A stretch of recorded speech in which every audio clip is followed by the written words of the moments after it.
Hello, I'm Stephen Kitajo, co-chair of the Minidoka Pilgrimage Planning Committee, and on behalf of the Planning Committee, welcome to the 18th Annual Minidoka Pilgrimage. The Minidoka Pilgrimage would usually mean a time to see old friends and meet new ones, to remember and honor the memories of those who were incarcerated at Minidoka, and to build a community through the powerful shared experience during a few days together. While we cannot have the same pilgrimage experience this year that we normally would, we are proud to present See Our Strength, the 2021 virtual Minidoka pilgrimage. Much like the resiliency we have all had to build this last year, See Our Strength celebrates and honors the resiliency of Minidoka incarcerees and brings awareness to the activism of the Nikkei community in the United States. While we look forward eagerly to the time where we can gather together at Minidoka once more, we also remember those in our community who we have lost during our time apart.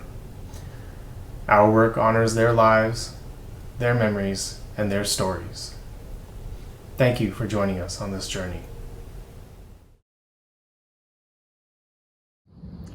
Congratulations to the Minidoka Pilgrimage Planning Committee for their 18th annual Minidoka Pilgrimage, See Our Strength. While we had looked forward to greeting everyone in person for this year's camp pilgrimage, we are honored to be sharing community with you virtually from Minidoka National Historic Site in Jerome, Idaho, on the ancestral lands of the Shoshonean peoples. During World War II, this site held over 13,000 people of Japanese ancestry who were unjustly incarcerated without due process of the law in a U.S. concentration camp. And 66 years after the war, thanks to you, Minidoka National Historic Site was designated the 385th unit of the National Park Service. Okage-sama de, Minidoka is celebrating its 20th birthday this year. Thanks to pilgrimage goers like the viewers joining us today, for 20 years, your National Historic Site has been able to showcase the strength of this Nikkei community and its allies.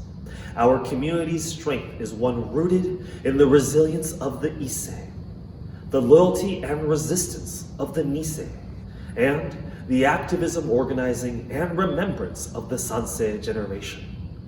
The legacy of this strength is found in future Nikkei generations who will continue to pilgrimage to Minidoka from the Pacific Northwest and from all around the world. And speaking of legacies, those visiting Minidoka National Historic Site may notice some staff changes for this summer. Former Chief of Interpretation Hanako Wakatsuki is now working as the new superintendent at Honouliuli National Historic Site in Hawaii, as lead park ranger Annette Rousseau serves as the new Chief of Interpretation at Martin Van Buren National Historic Site in New York. Alongside saying goodbye to our Park Service family, we say farewell to our friend Mia Russell, former Executive Director of the Friends of Minidoka, who is taking on a new role as Executive Assistant at the Japanese American National Museum in Los Angeles. Help us send these three Minidoka movers and shakers the best of luck and a heartfelt thank you. So, that leaves a mini but mighty Minidoka summer staff with myself, Kurt Ikeda, serving as the Acting Chief of Interpretation alongside Park Ranger Emily Teraoka. With our summer interns, admin staff, resource staff, and facilities management teams, we look forward to welcoming everyone back to Minidoka National Historic Site this season on Fridays, Saturdays, and Sundays at our new visitor center. On behalf of the National Park Service, we honor the camp survivors who could not make it to Minidoka this year. Let us keep their strengths in our hearts as we continue towards another 20 years of Minidoka National Historic Site. This work requires great partnerships, so thank you again to Minidoka Pilgrimage Planning Committee, and we look forward to continuing to share our strengths.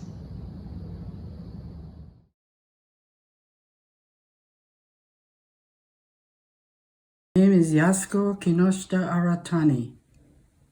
I was born in Seattle, Washington in 1931. I was 10 years old when I was first sent to Camp Harmony in Puyallup, Washington. When I went to Minidoka, I had just turned 11. I went with my parents and my older sister and myself. When I was sent to camp, I was very confused, but very scared, fearful and confused, wondering what was in store for me. When I first got to Minidoka, Camp Minidoka, I realized our living quarters were all jammed in tightly. So I got to know everybody, almost everybody in my block. Each block has 12 barracks, a large mess hall, and a large laundry facility. My feelings when I first got to camp were, there's so many people, and I've met a lot of new young friends, young girlfriends, with whom I was able to enjoy some playtime. Okay, my parents were, I know they had a very, very difficult time while in Camp Minidoka.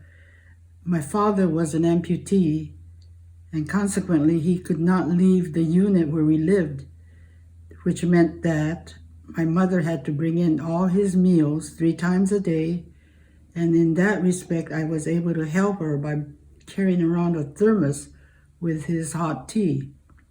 She brought home hot tea 3 times a day with his meals. She had to bring in hot water to give him sponge baths.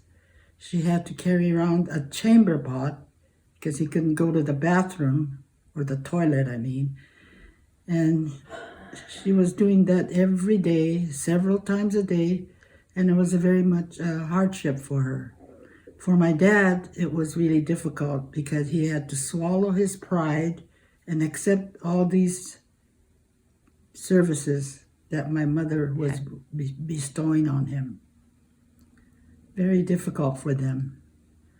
I came to realize, not immediately what she was going through, but after a couple of years I realized how much of a sacrifice she had to make, and it just made me very sad to think of what they were going through. I tried to help as much as I could, but in view of my age, I was not able to do too much. My mother was very encouraging. She wanted me to go out and make friends, which is what I did most of the time. We had one big potbelly stove in the room, and it was fed with fuel of coal, and most of the men in the block would go and pick up buckets of coal to feed the stove for heat in the room. The winters were bitter cold, the summers were piping hot. So during the winter time, my mother had to go and pick up the coal to warm up the room. All this was very hard on my father because he could not help in any way, and it made him depressed. But they got along well, my mother and father. Yes, and they made the best of it, even after our 3.5-year stay there. My name is Kenji Onishi. I was born in Portland, Oregon in April 1927. Our family,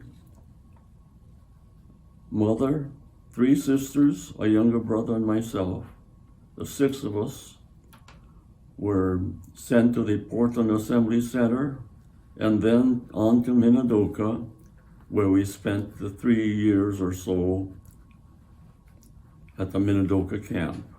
Before we were sent there was a lot of talk about the Japanese in America, how treacherous we would be if Japan and the U.S. were to come to war, that the worst enemy in the American street would be the Japanese themselves in America. What a crock of lies. That angered me so much and stayed with me. Sure enough, war did come. And the false lies that we would fight against our own country was not true. But the big lie made me so angry that when I went to camp, that is what I carried with me. Actually, for me, the camp experience, being a boy of 15, 16, 17, 18, and graduating from high school in camp, was a great educational experience.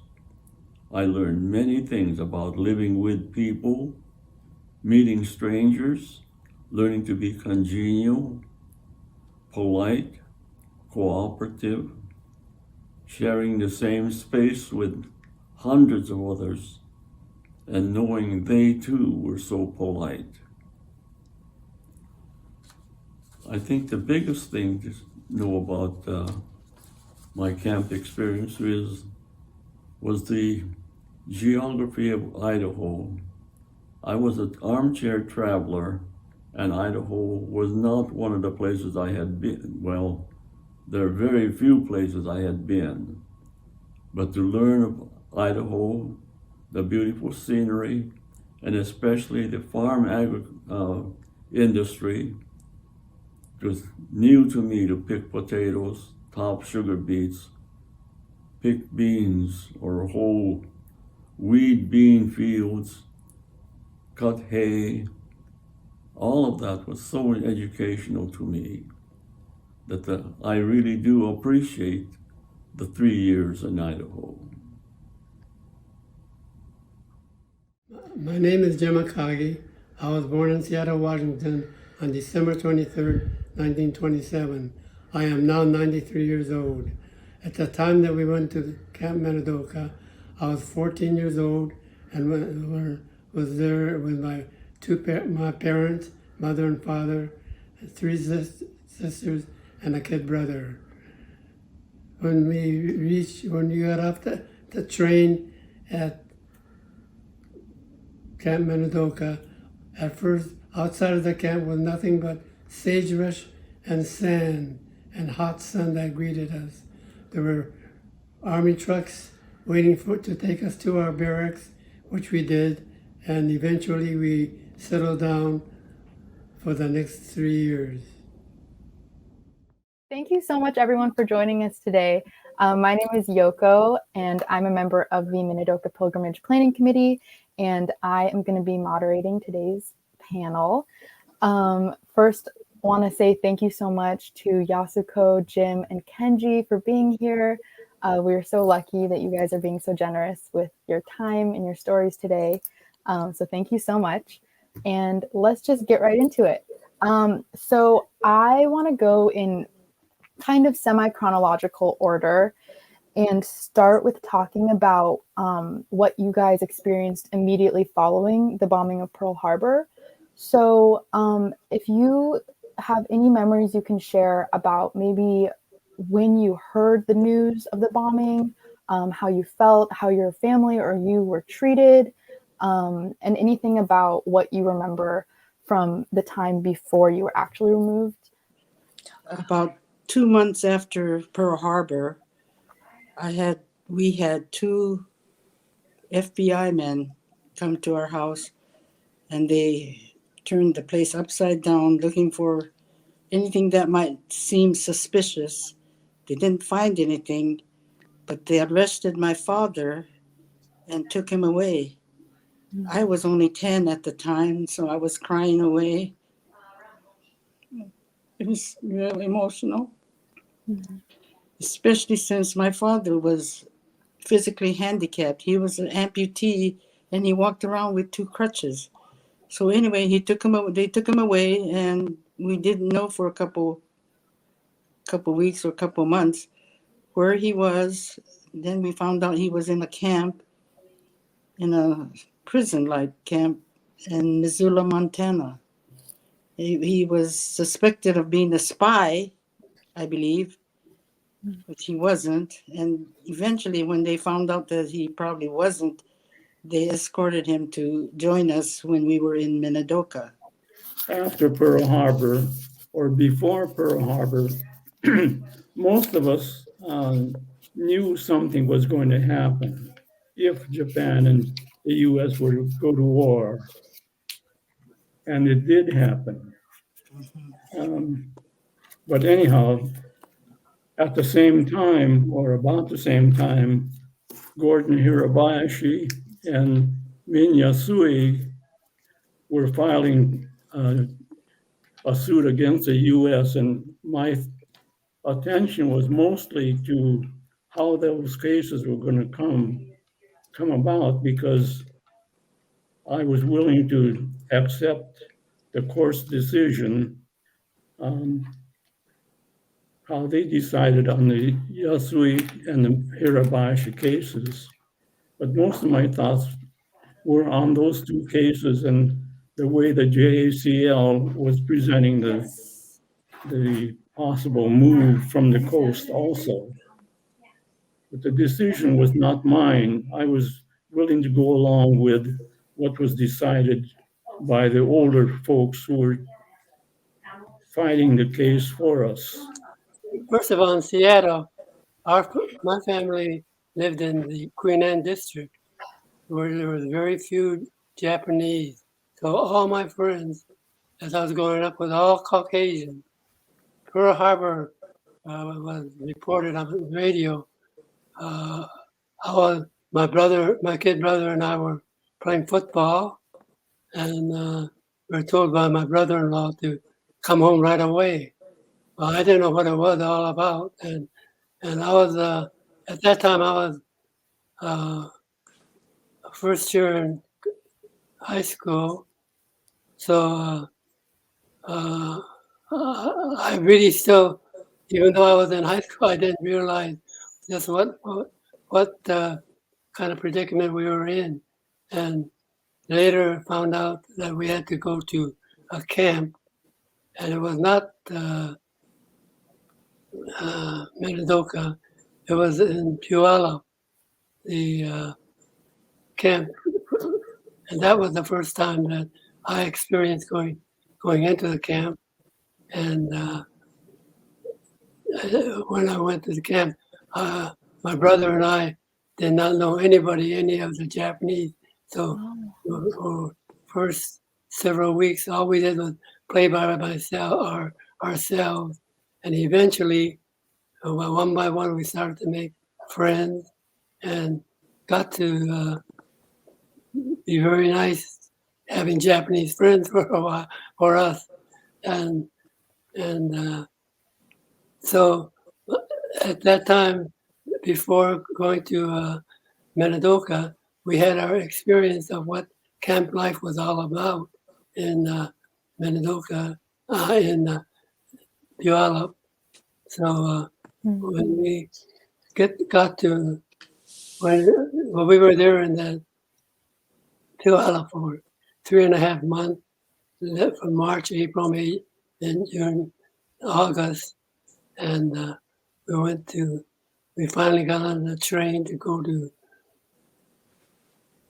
it was Idaho, Minidoka, and when we got off, I remember getting off in the middle of the desert, and with a lot of army trucks waiting for us, and we were all told to get into certain trucks because the various trucks would take us to the various blocks in Minidoka. And Minidoka has 40, well, block from block 1 to block 44, and it's 3 miles long, 1 mile wide, and so we were put into block 40, so way near the end.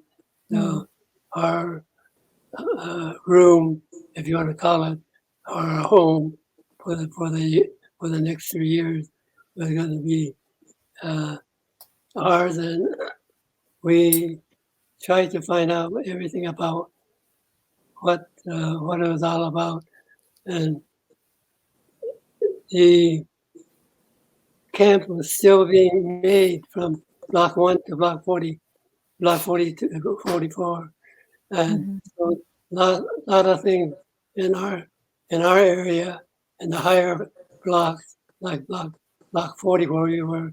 There were no bathroom, no laboratories. They were all uh, latrines out, outside at the end of the block, and so there were no hot water for a while, and for about almost 6 months. So I mean, we eventually got used to the camp, and I'm sure the rest of the people, rest of Jessica and Kenji could tell you what kind of food we had there, even the food that we had at Camp Harmon in Puyallup. The main food was, of course, spam and Vienna sausage. It was very, it was warm. During that time, it was warm, hot, in fact. And in the winter, it was very cold. Summertime was very hot. The rooms were very crowded because they were small rooms.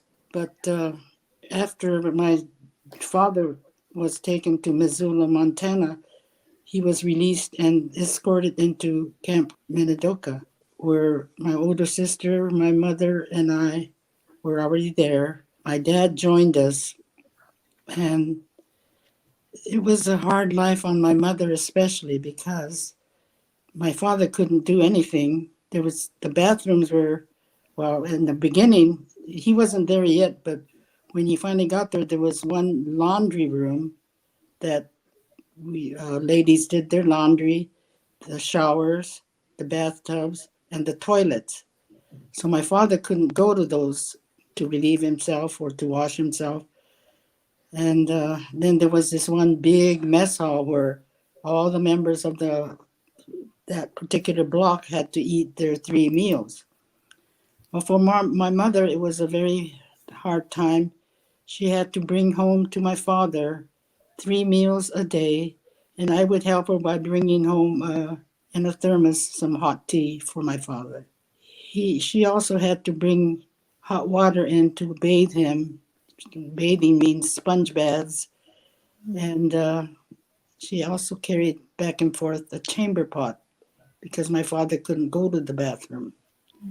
So it was a very hard life for him. For him also, because towards the end he was getting very depressed and kind of, disgusted with himself that he couldn't do all these things. But my mother, she was a rock. She did everything. She did everything for him. I tried to help her as much as I could, but I had just turned 11 and I was kind of young, and my mother encouraged me to go out and meet more friends, and I did have a fairly good occasion to have fun, but always helping my mother whenever I could. It was a sad time. Yeah. Thank you so much for sharing that. So I'm sure your story is so unique. So it's so incredible to hear. Kenji, do you have any memories of the first time you saw Minidoka and what you were feeling and what you thought?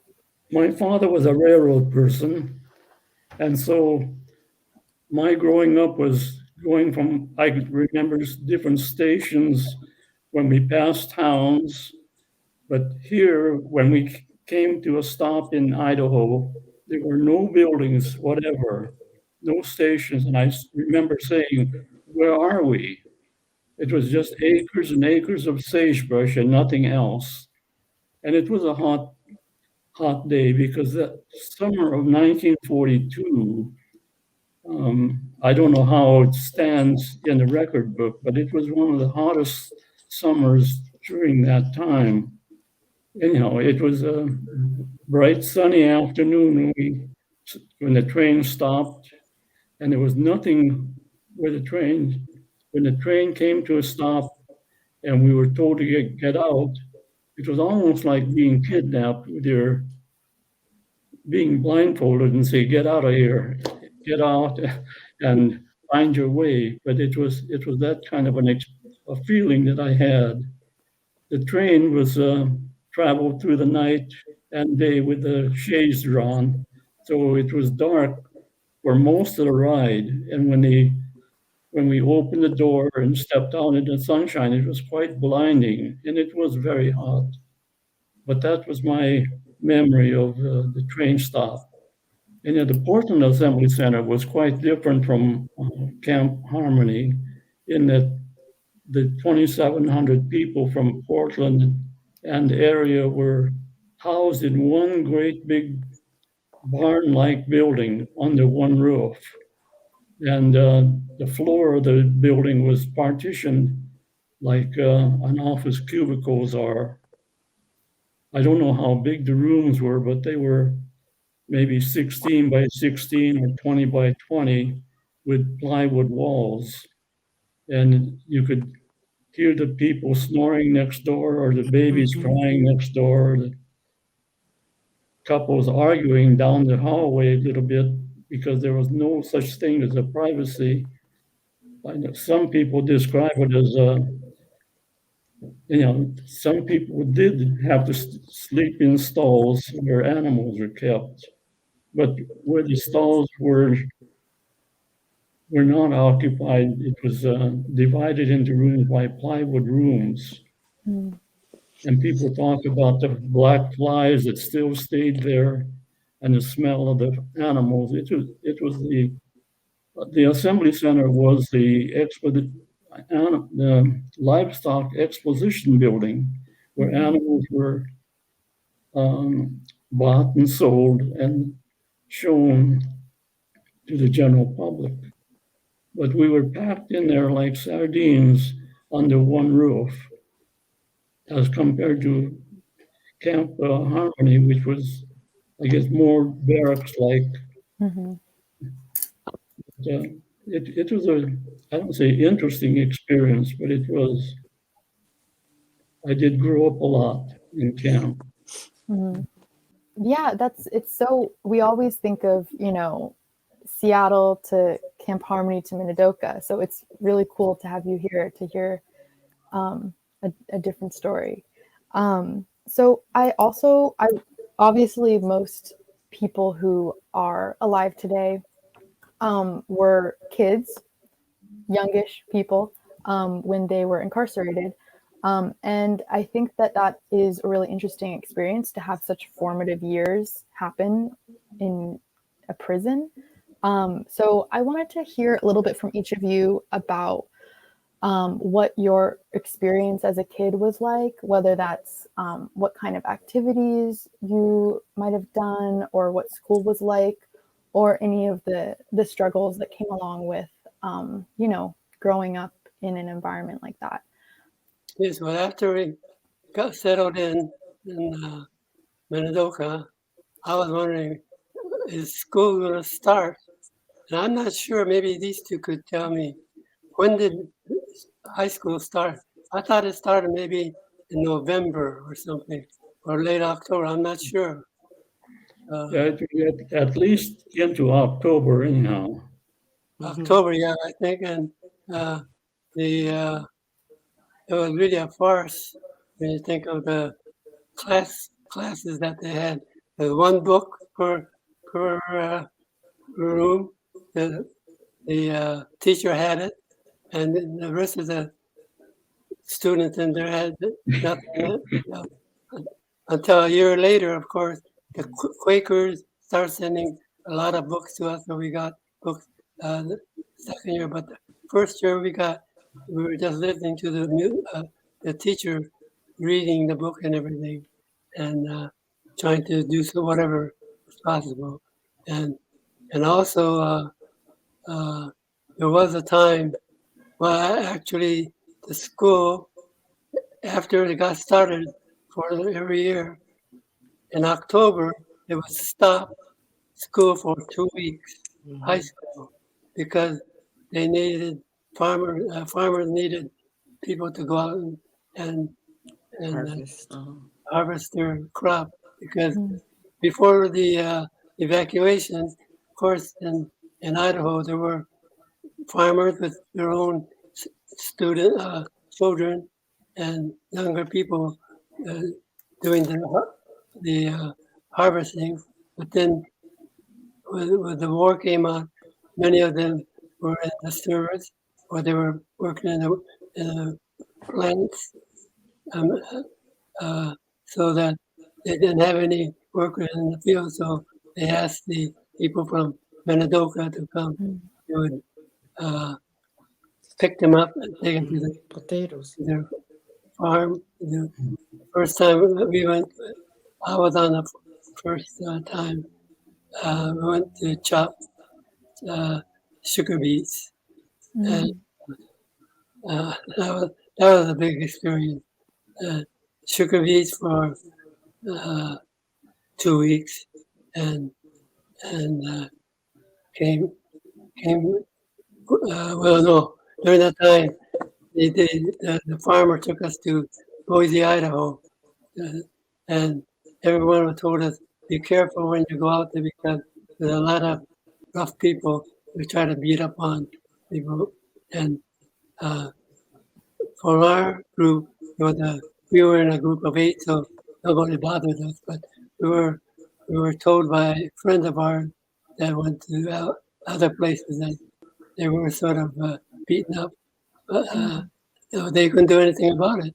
So, but that was a good experience, and every year, 2 weeks layoff.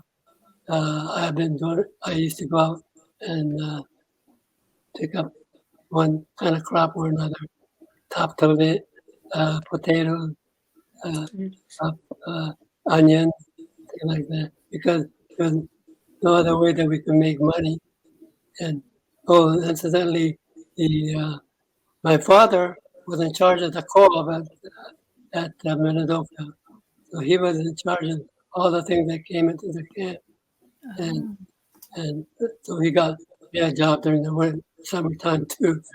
But I was surprised at the way they paid the people in the camp. I was told if I could, now this is through my memory. I'm not sure about, but if you were a professional like a doctor, dentist, all that, you would get paid $21 a month. If you were someone that ran a service like my father ran a co-op, people running the trucks, all those, and those people in charge would be $19 and then $16 for. I think that's the regular price for everybody, just for normal price for anyone working full time, and then half time would be $8, $8 a month. So there was some money that was being spent, that was being given to the people in the camp, although not much. And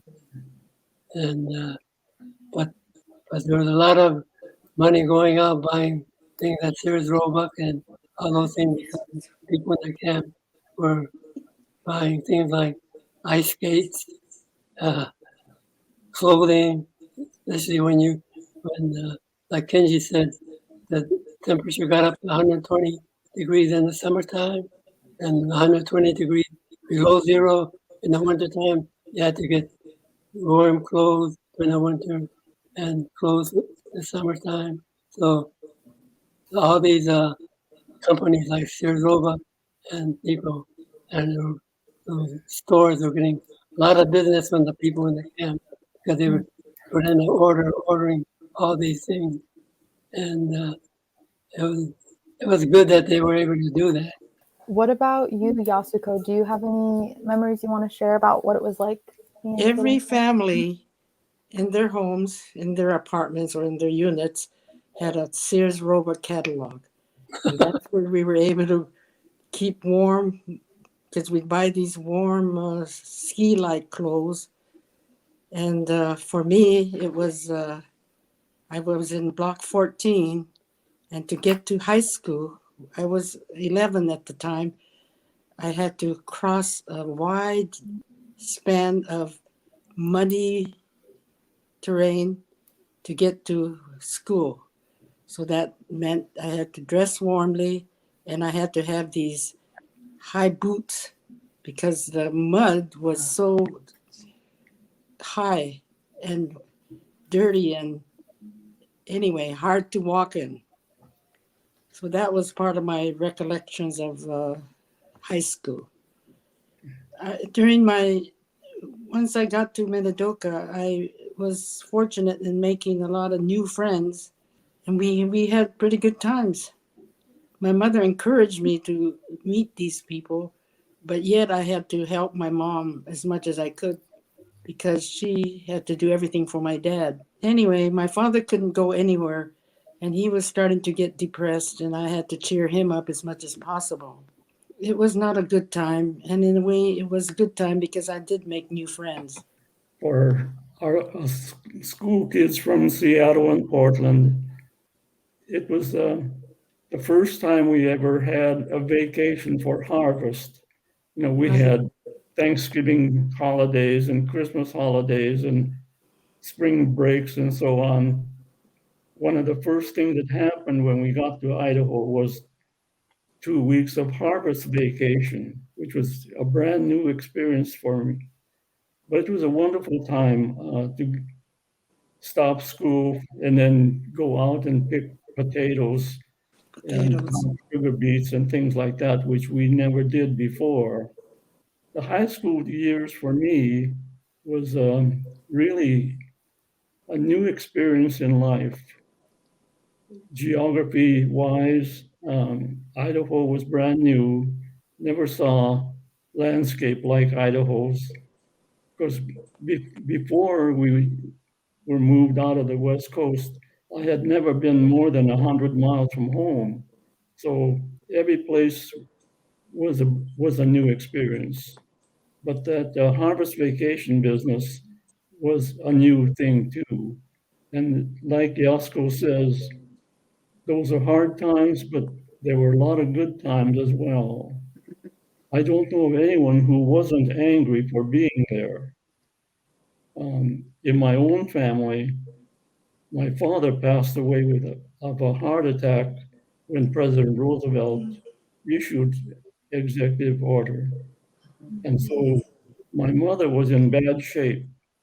She had lost her husband and she didn't know what to do with the 5 kids she had Mhm. without the breadwinner in the family.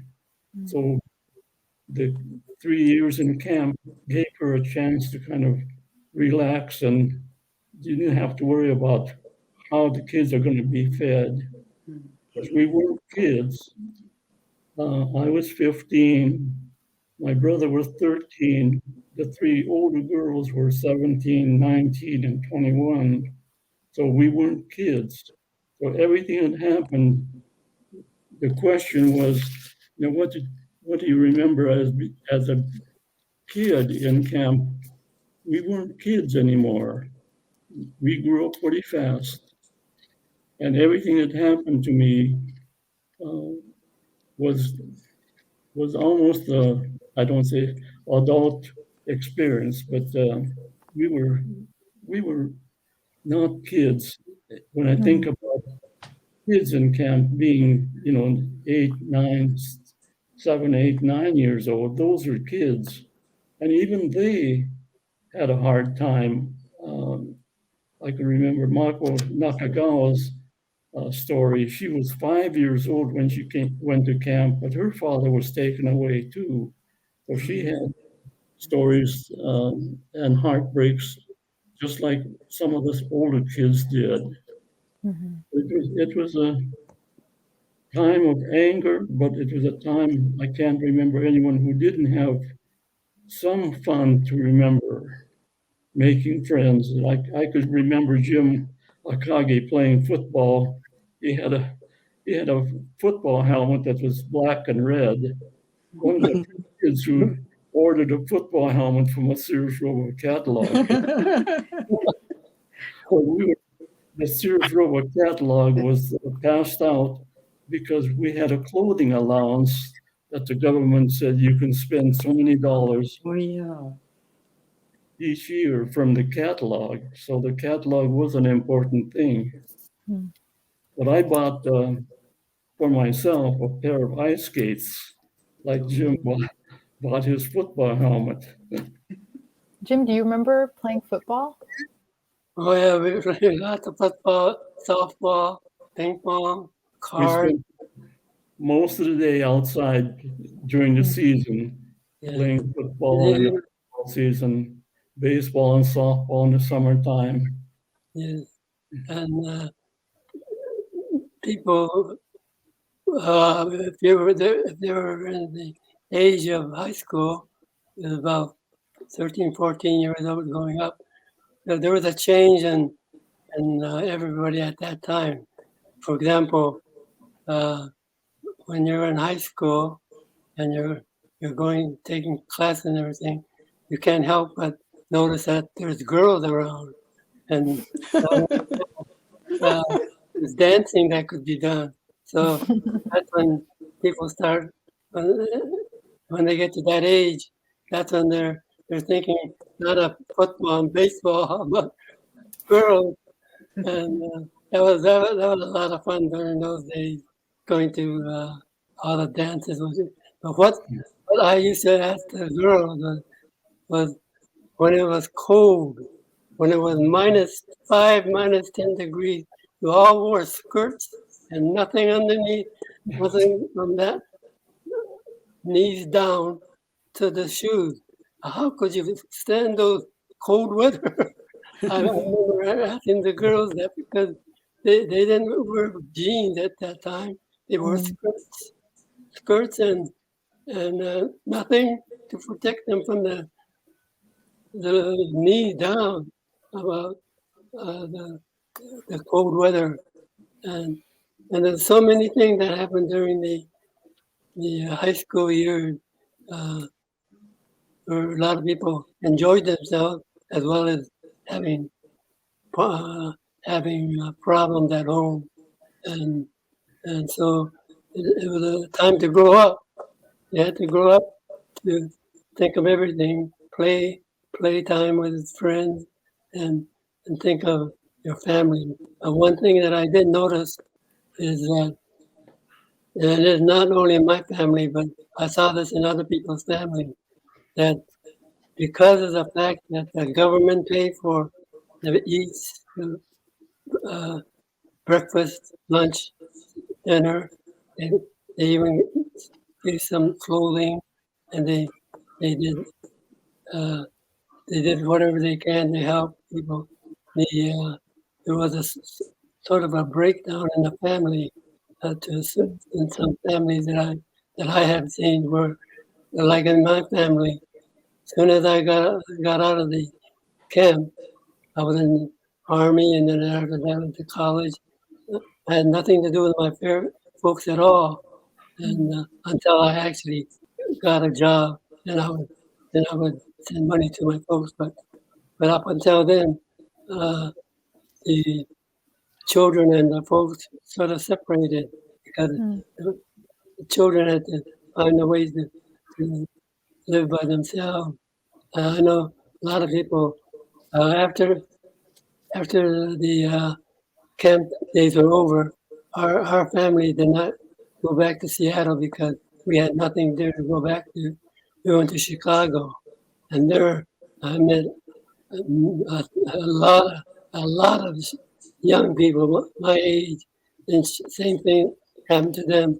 They're all in Chicago. They went to Chicago, and they found jobs there. Some of them didn't go to school. They just found jobs. They separated. They, they didn't depend on the parents because the parents at that by then not being able to speak English and all couldn't help the family out that well. So it was up to the children at that time, and the children started to help the family and or separate themselves away from the family, making the line like for myself. It is amazing, though, when you think about the kids like us growing up in camp and how we ended up. I think Jim ended up being a professor at a university of some kind. Am I right, Jim? Yeah, Professor at University of Kansas. Yasko's story about the rubber boots in the mud, Yes. we kind of laugh, and I think the laughing at other people's problems kept us kept us sane or something. But I remember a girl walking through the mud in her rubber galoshes, and she took one step with her right foot and the next step with her left, and she left the boots back in the mud. And Oh, the yeah. very next step was into the mud in her bare feet. We had other problems, but one of our biggest problems was the weather, Yes. hot or cold. Mhm. The dust storm coming over too. Yeah. Oh, yes. Yes, yes. We laughed at that too. Yeah. After the dust blew, we look at each other and we see each other's powdered faces. Face, yes. Hair would be all gray. Yes. Yeah, Weather was a problem. Interesting that we lived through all that, and here we are. We're still here. It's amazing how we were able to put up with all that.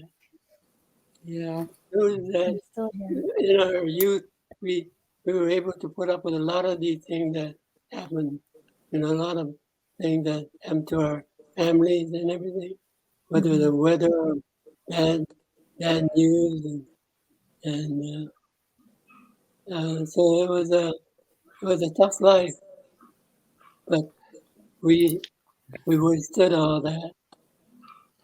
I'm tempted to say it was because we were Nihonjins that we could put up with, and Come on. yeah, but Oh, yeah. I don't think we have a corner on that. When you talk about other people being in prison camps and whatnot, and they all came through, I think it's a matter of those of us who came through hard times learned to be tough. But I did learn to appreciate the Japanese people. My experience was a little bit like Jim's. My father being a railroad person, we did not live in the Japanese community. Mm. And then when we got to camp, it was, I don't say the first time we saw so many Nihonjin people, but I never felt my Japaneseness growing up. My friends like Jim's was more Caucasian than they were Japanese. Well, But one thing I learned was one word, shikataganai. Shikataganai. Katanganay. Our parents used to say that a lot. That's too bad. We got to put up with it. I'm so glad you brought up. So it's very telling that you have all already talked about your parents. But I always like to also, I would love to hear a little bit more from each of you. Just because, like, obviously I'm Yonsei and I never got to meet my Issei ancestors, and a lot of people my age never got to have any firsthand connection with that generation. But our whole existence is we're very indebted to them. And I wanted, and you guys, Nisei are kind of our like last connection to that generation, and you guys, you can carry their story forward and stuff. And so I know you all have already talked about your parents, but I would love to hear a little bit more from each of you about your parents, either in camp or if you know anything about their immigration story, or just anything that you want to share. well, actually, the camp was a funny thing. The people who wanted us off the West Coast clamored and raised hell about get these Japanese people off the West Coast. In my family, my sisters, I had three of them. were sent to camp as high school students. My sister graduated in 43, and then the government wanted her to go out and continue living.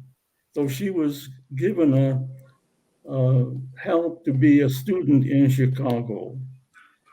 And my other sister, the 17-year-old or the 19-year-old, married a fellow who was a student, and he too went into camp and almost going out or in the front door and out the back door, continued his education at Washington University in St. Louis. Uh, it was only the people on the West Coast who hated us so much who succeeded in sending us to camp. The people on the East Coast, I spoke to a group of students in Philadelphia, and the people in Philadelphia or back east didn't even know that these things happened. It's in one door and out the other, but it was quite an experience, a fun experience in a lot of ways. We remember old friends and the fun things we did, swimming in the canal and hanging out at nighttime or playing baseball all day long.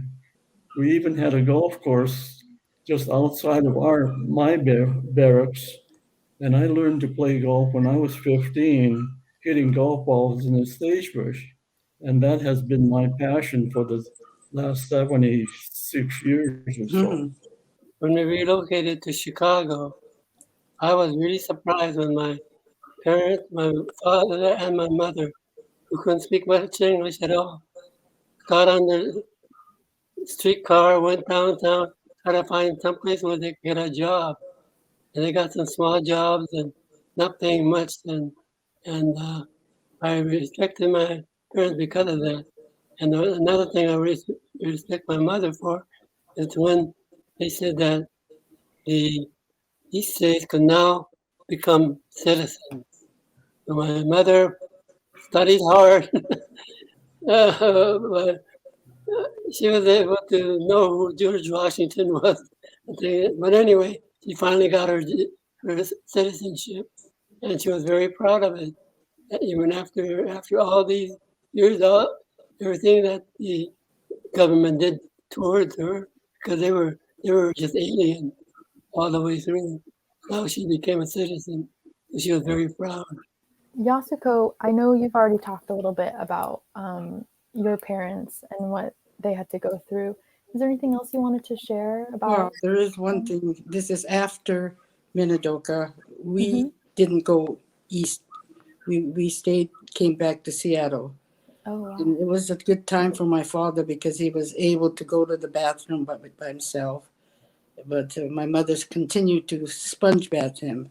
But there was one time when he wanted to get a haircut in the worst way. And by that time, I was in high school. And I told him, I have a solution, but I didn't tell him what I had in mind. So anyway, I took him out. He could walk on his crutches very slowly, and we had to cross Rainier Avenue. So I had to stop the traffic. I waved him down, and it was not a pleasant experience. It was kind of scary, but we went across Rainier Avenue that way. And then we had to walk down Jackson Street about half a block, and I opened the door. He didn't know what I had in store for him. But anyway, I opened the door, and we went in, and everybody looked up and what kind of gave us a look like, what are you doing here? Look, and I explained to there were two barbers there. And I explained to one of the barbers that my father's handicapped and he needs a haircut in the worst way. Will you give him a haircut? And this one barber was so pleasant. Indeed, will give him a haircut. So anyway, these were two black barbers. And this was a black establishment, but they welcomed us so warmly and gave him a nice haircut, and he was so grateful. He was so happy, and he kept saying, thank you, and when we were leaving, this other barber who wasn't cutting anybody else's hair opened the door for us to leave, and he followed us down Jackson Street, and then he went all the way across the Rainier Avenue and helped me take my dad across the street. I was so grateful. They were all so nice. Every time I think about that, this makes me want to cry. But it was a happy cry. Real nice people. I was wondering also, I know you guys have all already talked about what you did after camp, but I was wondering if any of you have any specific memories of like the day you left, or like when you found out you were going to be leaving, like how you felt about re-entering the world. Does anyone remember anything about that? It was a scary thought. You know, it had been 3.5 years for me, and I was 11 when I went in, and now I'm a high school student. I had to make new friends in high school again, but it was fun. It was good. You know, after our family moved to Chicago, I was 17 going on 18. And I had 3 older sisters, and I came, so I was the first son in the family. And of course, in a Japanese family, the first son does get a lot of credit for everything. And I said, I don't want to go to college or anything because I didn't think I had enough education during the camp years. So, but anyway, they said, well, what are you going to do? I said, I want to go back to Seattle where all my friends are. And it got to be pretty serious. And they knew that they had to listen to me because now I was the first boy in the family. And finally, my sisters just said, we'll make a deal with you. Go to 1 year college here. And if you don't like it, then go back to Seattle or if you want. I didn't know if I had gone back by myself, I would have been lost. I know that. But anyway, I did go to 1 year college and playing baseball for me like that.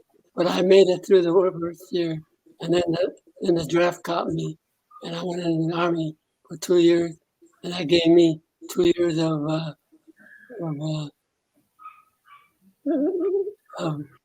the Army paying for my college. So I used those years to finish my college year. That's what made me complete my college years and keep going on. But life is very funny. You just don't know what's going to happen. Kenji, do you remember anything about how you felt to leave Minidoka? Well, I was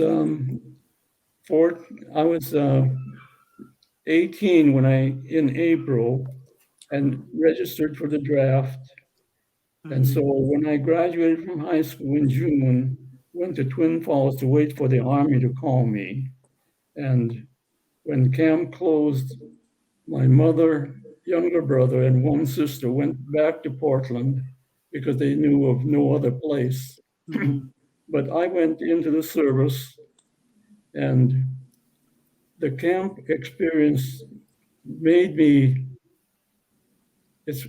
I kind of find it funny to say, but I learned to meet different people and be very comfortable with them. And so when I went into the service and met all these different people, I felt almost like home. I mean, to go anywhere, I was comfortable.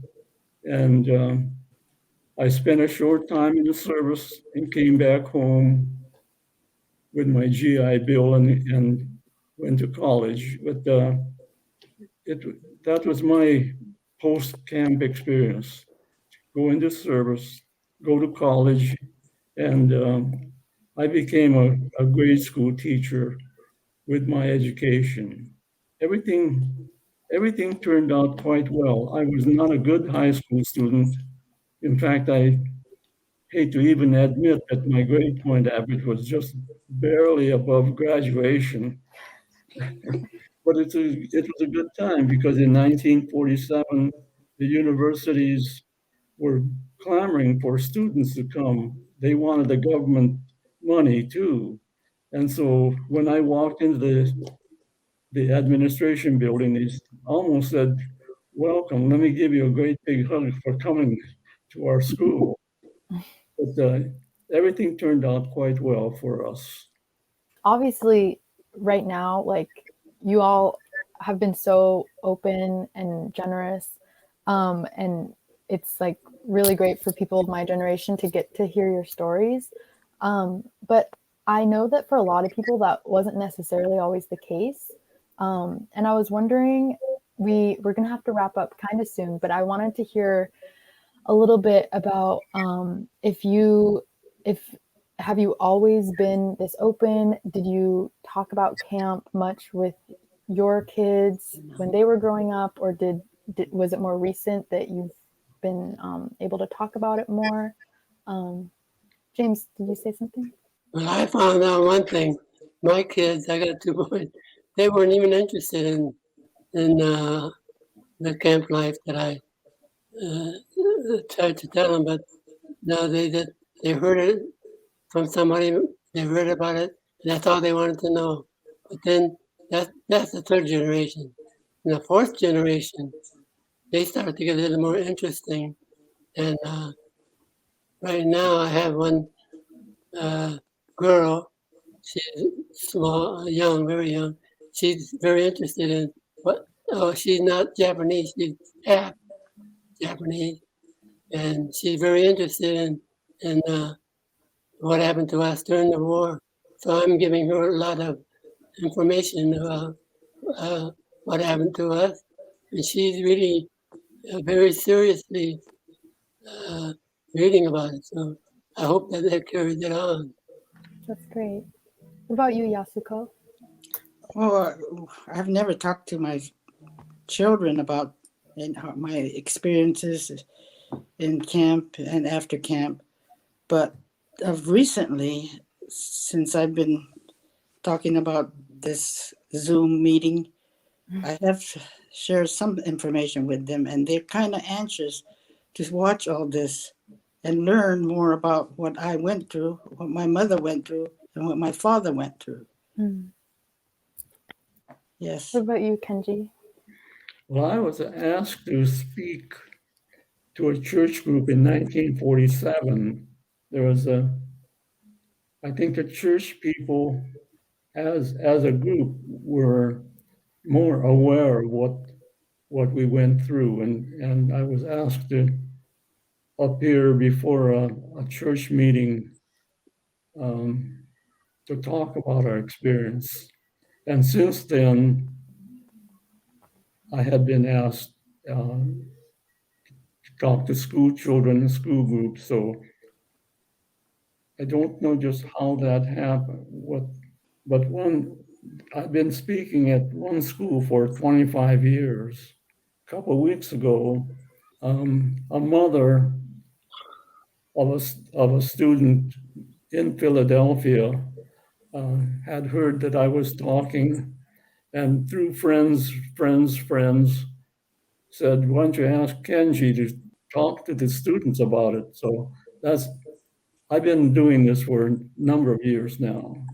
All right. Well, I think we are just about out of time, but I just want to say before we wrap up, thank you, everyone watching at home.